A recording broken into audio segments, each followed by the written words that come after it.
That's right, this is the Interleague match, 32 years in the making.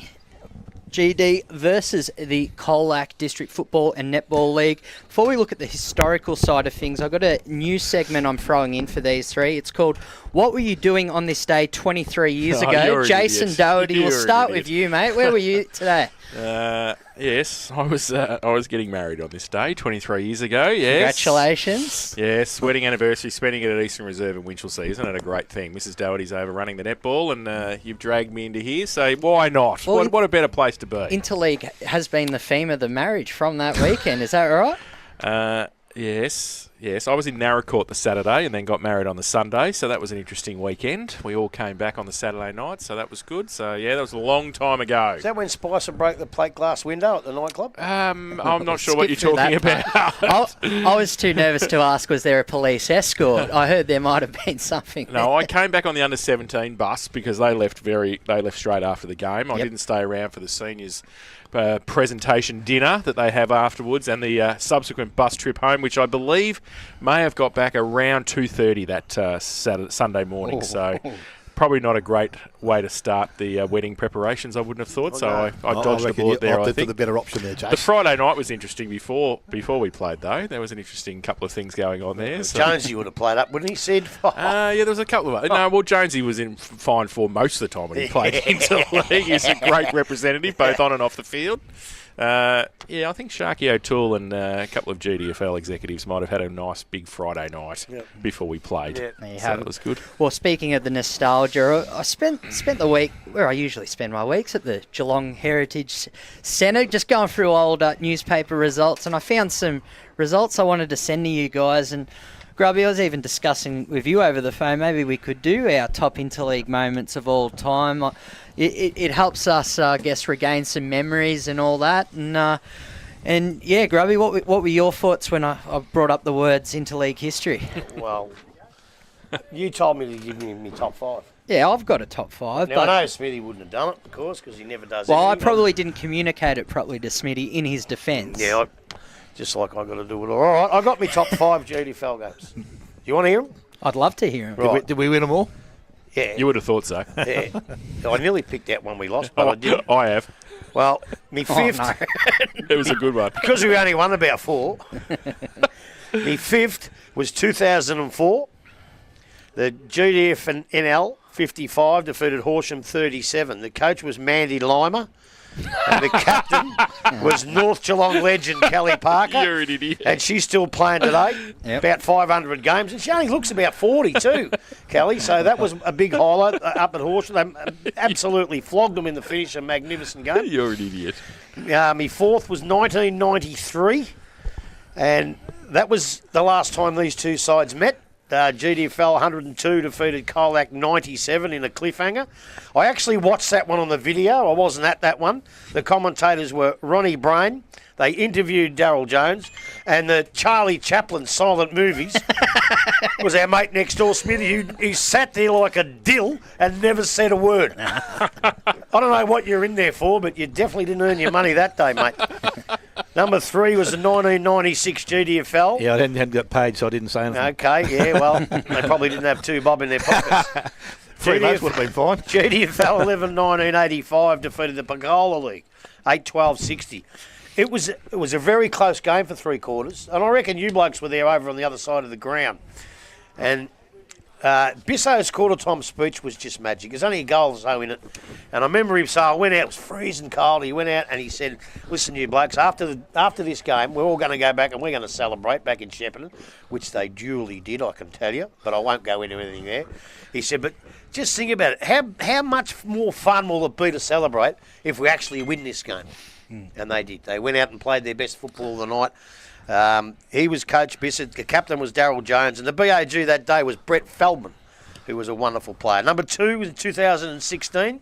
The GDFL 94 defeated the Central Islands 90.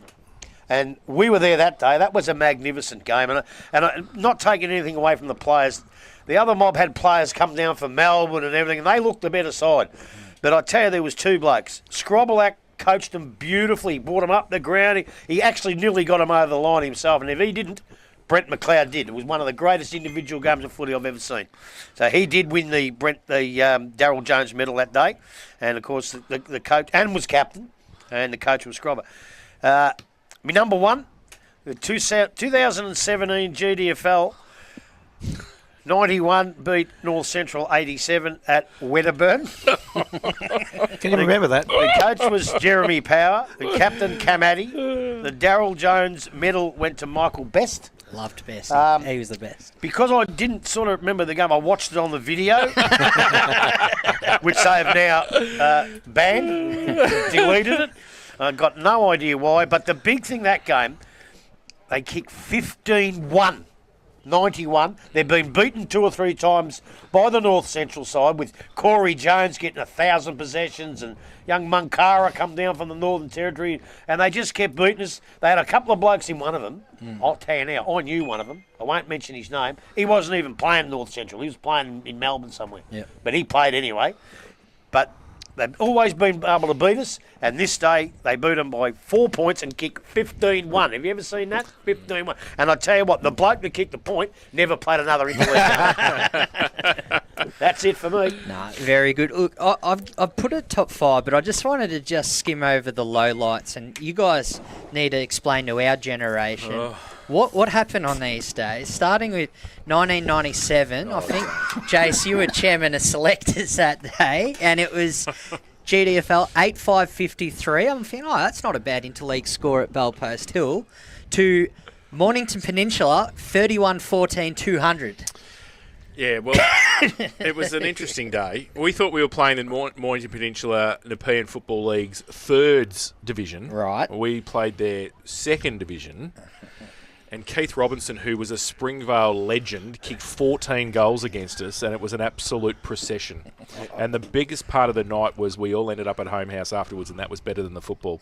I was surprised we actually kicked 8 goals. When I looked at that during the week, I was surprised we kicked 8 goals. They obliterated us. We had Heath Buck. He kicked a few of them. They absolutely murdered us. There was nothing we could do. And the next one you're going to talk about is Wurruyalluck, isn't it? Well, I was thinking to myself, well done to Andrew Ruder, who was best on that game.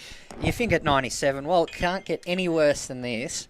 Enter June 9, 2001, where the home side kicked 13-13-91, and I'm just trying to look over the GD's goal kickers list. There ain't none. They kicked 2 points. The Yarra Valley Mountain District Football League. 2 behinds. First question, Jace, who kicked the better of the behinds? Andrew Aitchison Very kicked it good. from the boundary. And Stormy Winner was the coach. And we were in the box. There had been 50 mils of rain, like yesterday, up at Wurruyalluck.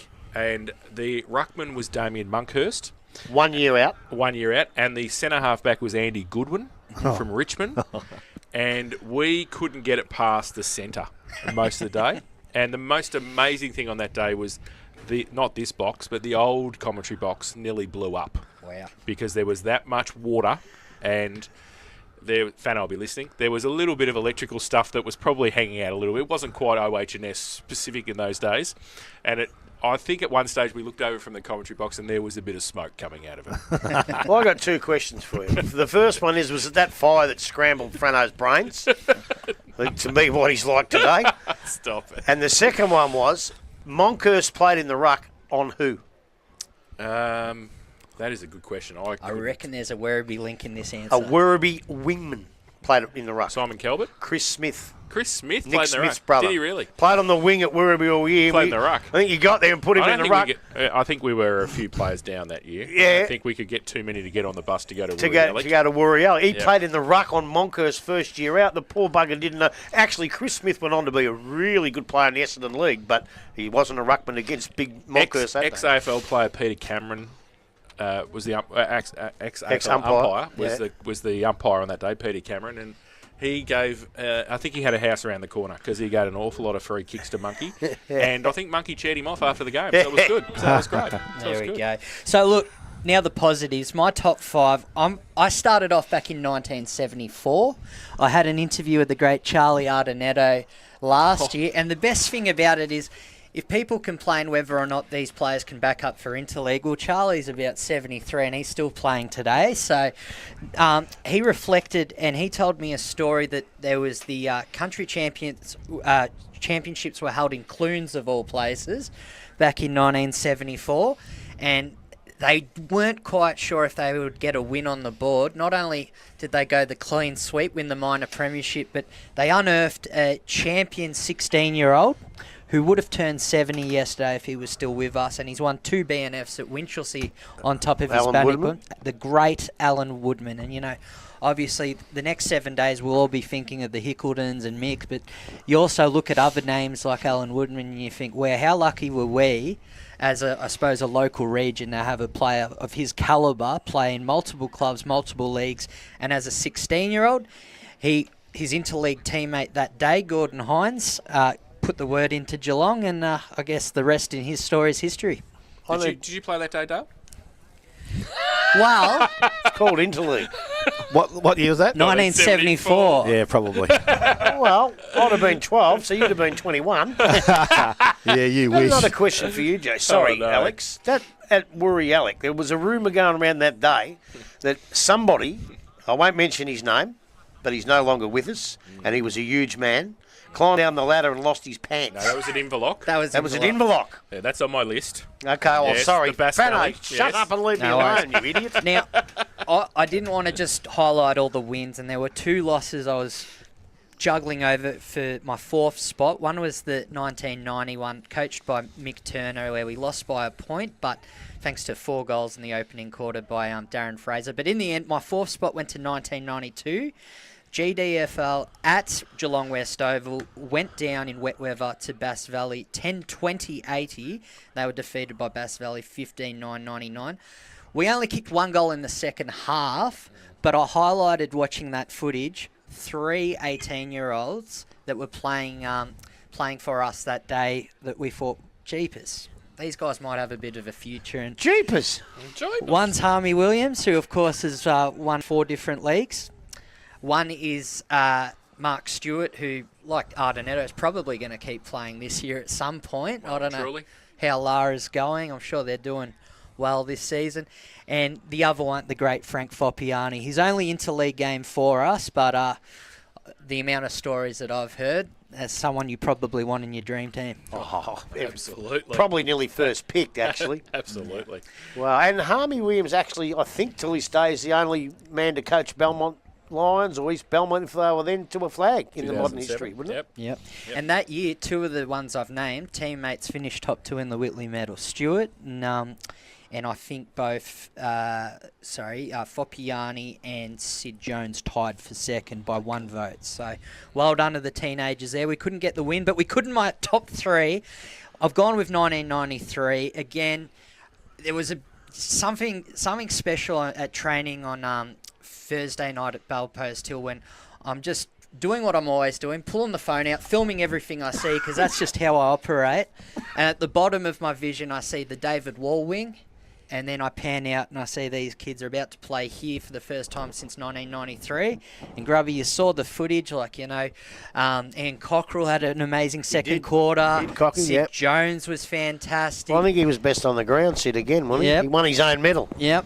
I think that was his first of 6 games. You know as why? captain. And I'll tell you how he won it. He voted. But I didn't see David Wall, the late David Wall, touch the footy till the last couple of minutes. It might have been like Ronnie Pilgrim in 98 where they thought, all right, let's just chuck him on for the... He kicked the goal that got us back in and then the winning goal. So to all of David Wall's family and friends, I hope the GD do him proud today, because that was a very, very special performance. Again, I'm highlighting the teenagers, but that's the theme of today. We're watching the future of our comp, the youngsters. Now, similar top 2... Hang on, watch it on the video. It was a really good game of footy. Yeah.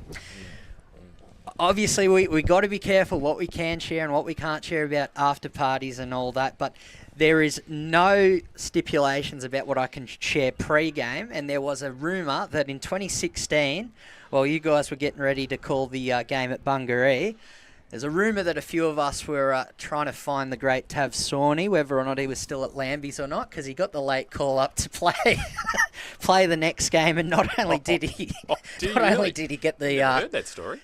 not only did he get the jumper, but if memory serves correct, him and Jason Tom also kicked the winning goals that day. So, it's not what you know. Sometimes it's who you know in selection, and thankfully that was that. And Grubby, I was telling you during the week, the other memory I have of that game, that was the first of the three that I had the honour of sharing with you guys. The scoreboard was so, let's just say, out of date at Bungaree that when the siren went, Brent McLeod kicked the ball in the air in disgust because he thought we lost. Yeah. And you guys even say it in the commentary, and then you look back and he was a last-minute call for captain because his brother was injured. He won both sets of medals that day. It used to be the VCFL was decided by the umpires, and we'd pick the SID. He then got, I think it was 32 Whitley medal votes to win the medal that year, and he was captain of the team of the year. And 32 medals, like no one's going to beat Ricky O'Toole's 41 from 2003, but 32 is still It's a fair season. pretty good season when your team doesn't make the grand final. So that was 2016, but 2017's my number one as well, Grubby. And look, I'll get a bit emotional thinking about this game because, if memory serves correct, I reckon I lost my old man about 3 weeks before that. So for me, just planning that game, it wasn't even at our deck. I'd never heard of the town of Wedderburn until that month, but I think that game meant a lot to me. To this day, since then we've never had a double where both our netball and footy won. But just looking back at that footy match, Michael Best, to describe him to today's people, he used to try and run past a player for the footy, outrun him. He'd see another player in front of him, so you know what he'd used to do? He'd handball it over that player, run around that player, pick it up, and then set it up to our forward line. Now, our forward line was in trouble that day because our top 3 leading goal kickers were unavailable. Kieran Fulton wasn't going to play. He had 2 concussion tests from the broadcast game we did against Bannockburn. I was ringing him every morning saying, how'd you go? And he said, Alex, stop ringing me. So he got through it, kicked 3 goals in the first half. But the ultimate one, whenever I hear this name, I always think of that day, Sam Jacker. Yeah, I was going to bring that up. That was the day he established himself. I didn't know at the time he'd be a senior premiership captain in our comp. I didn't know he'd be a team of the year member in years later. But not only did he take one Leo Barry-like mark to keep us in it, he then took another one 2 minutes later. One was a one-on-one, one was a pack mark. And I just called him Leo for the rest of the night. It was a really fun bus trip back home. I won't continue the story from that part, but it was a very good night. He was going to be a good, handy player, Sam Jacker. And I thought when he got picked in the side, maybe I wouldn't have had him in this side. But that game changed it. He changed his whole. He become the player that he is because of that one game. And the other thing is, we got something in common, you and I. Before that, you didn't know much about Wedderburn. Well, guess what? Wedderburn didn't know much about me before that week either. But they do now. Oh, wow. Well, anyways, that's it from me, guys. I know I've waffled on a bit, but I said it on camera this week. I love Interleague. This is Christmas for me. Grand final day is great if you're involved in a club that's in it. Yeah. But when you're in our role, you see the best of all of us. And it's the league's grand final, really, It isn't it? That's how the executive used to treat it too, I suspect. Yeah. Every year. Yeah, nice little well, it was always a nice trip away, wasn't it? It was a nice trip away. If you're going away, you might as well take it. Do you want me to do mine? I'd love you to do yours. 2004, Ricky O'Toole. So we went to Horsham, and I think the theme of most interleague games is you never play your best team. That day we had probably 6 or 8 of our best players who were on holidays, and we were down at half time, and Ricky decided to put himself in at full forward and clear out the forward line, and he went to town, and it was the Ricky O'Toole show. He kicked 6 in the second half, and we won the game basically on the back of Ricky O'Toole. It was an amazing effort by him. So he did a lot of karate where he just put blokes on his back and just carried them, but he carried the league that day in 2004. It was a great win. Yeah, the 1997 game against the Mornington Peninsula stands out for all the wrong reasons. But it was an amazing to watch a legend of VFA football, Keith Robinson, who Grubby will remember. I remember him. Yeah, Dale, I don't know if you remember. He had a perm. He had permed hair when he played late and a moustache. And his socks were well and truly over his knees. He was well and truly. And I reckon we tried half a dozen players on him. And we're talking, Andrew Aitchison and a couple like that who were darn good players in our league. got nowhere near him, and he kicked 14. And just, I think he actually spent the last 20 minutes of the game on the bench. Like he'd finished. He'd had enough. He kicked 14 in 3 and a bit quarters. So, But there has to be an asterisk on that game.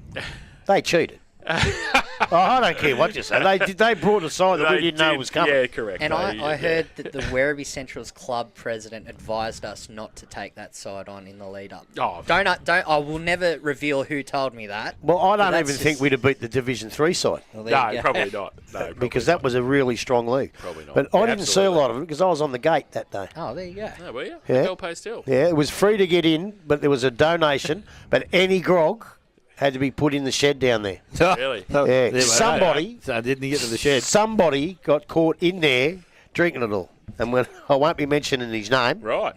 But Okay. yes, and somebody dobbed him in. Right. I never meant to tell Margaret Webb, but it just happened. You're a shocker. The 1996 game against the Pecola League at Baruga, it was under lights. We had 13 players out that day that were unavailable, and Heap did an amazing job coaching that team that day. It was bloody freezing cold, and it was cold that day. And that was a great coaching effort from Darryl. He did. We had a very young team that day. The 16 and 17 teams, I think, were the ones. They won by 4 points in each game. I mean, it's hard to win interleague games, especially away. We travel very well as the GD, I reckon, and we always have. The Central Highlands game was fantastic, but I think the North Central game was even better. We obviously had, as you said, Alex, we had 3 or 4 of our best players, especially our forwards, out that day. So to win up there was difficult. And I think that my number one, and I know this, we didn't win it, but I think playing the Ballerine in 2019 was a great thing. I hear what the boys were saying about Colac and the GD, but it had been building up for 25 years that we played the Ballerine in a game, and I think we were all pretty... we were pretty thought-provoking that we weren't going to beat them because they were a better competition. Was that at Queen's Park? At Queen's Park, but just to be there and to have it, and the game and the GFL played as well on that day. The crowd was amazing. The day was huge. It was just a great day for footy, and so that was probably that was probably 25 or 30 years in the making. Yeah. I nearly picked up myself actually, just for the exact same reasons as what you said. Yeah, because everybody wanted to see how it was going to go. We were pretty competitive considering where we're at in terms of the league. But I think that was pretty... My 2 other waivers were... Philpott lost his pants walking up the back of the bus. And we, unfortunately, Stewie Scott and I were on the other side of the ground when it happened at Inverloch, and it wasn't a great sight, can I say? It was not a great sight. Put your binoculars down. And I think the number one for me was... His Royal Highness across here at Wedderburn. It was just an elite performance from Grubby. Dale and I came back at after half time and started commentating the game, and we wondered where Grubby was always a little bit late to get back anyway, but when it became three-quarter time, we thought maybe he'd actually got on the under-17 bus and gone home. I think there was a comment made that he shouldn't return to the box, wasn't there? Well, I think... only by someone that didn't really matter much. And I think when he did return, I think we probably thought we should have taken that on. And then the car trip home was probably more interesting than the commentary. Got run over.